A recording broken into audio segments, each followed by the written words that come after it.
আসসালামু আলাইকুম এবং নমস্কার, আপনাদের সবাইকে স্বাগতম। আজকের এই ভিডিওতে আমি দেখাবো কিভাবে খুব সহজে আপনার এসএসসি রেজাল্ট এবং মার্কশিট অনলাইনে দেখতে পারবেন। তাই ভিডিও শেষ পর্যন্ত দেখুন। প্রথমে প্রথমে চলে আসবেন আপনার কম্পিউটারের কোনো একটি ব্রাউজারে।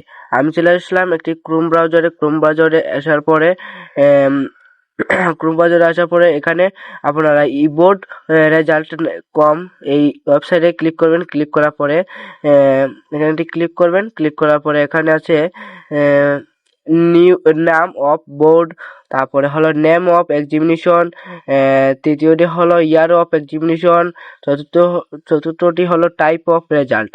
এসব এসব ফিল আপ করে দেবেন। আমি আমার সবটা দিয়ে দিলাম। এখানে আপনার সিলেট বোর্ড এইসব দিয়ে দিবেন।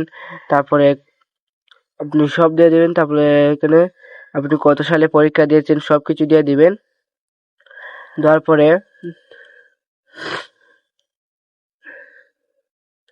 সব দেওয়ার পরে একটি এখানে আপনার রেজিস্ট্রেশন নাম্বার এবং আপনার রোল নাম্বারটি দিয়ে দিবেন। আমি আমার রেজিস্ট্রেশন নাম্বার দিয়ে রোল নাম্বারটি দিয়ে দিচ্ছি। রোল নাম্বারটি দেওয়ার পরে এখানে একটি ছবি আছে, এই ছবি অনুযায়ী একটি সংখ্যা বসাতে হবে। আপনি যদি না বুঝতে পারেন রিফ্রেশ দিবেন।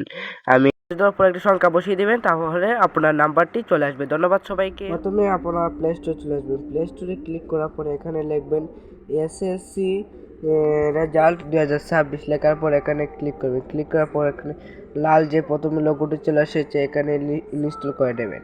ইনস্টলে ক্লিক করে ইনস্টল করে নেবেন। তারপর ওপেনে ক্লিক করবেন। ওপেনে ক্লিক করার পর এখানে রেজাল্ট দেখুন, এখানে ক্লিক করবেন। তারপর সকল বোর্ডের সার্ভার লিখে দেবেন। আমি আমার সিলেট বোর্ড দিয়ে দিলাম। সিলেট বোর্ডটি দেওয়ার পরে এখানে আমার সব কিছু দেওয়া আছে, আপনারা দিয়ে দেবেন। আমার এখানে একটি ছবি আছে, এই ছবিটি অনুযায়ী একটি দিয়ে দেবেন। দেওয়ার পরে এখানে একটি ফলাফল আছে, ফলাফলে দিলে আপনার রেজাল্ট চলে আসবে।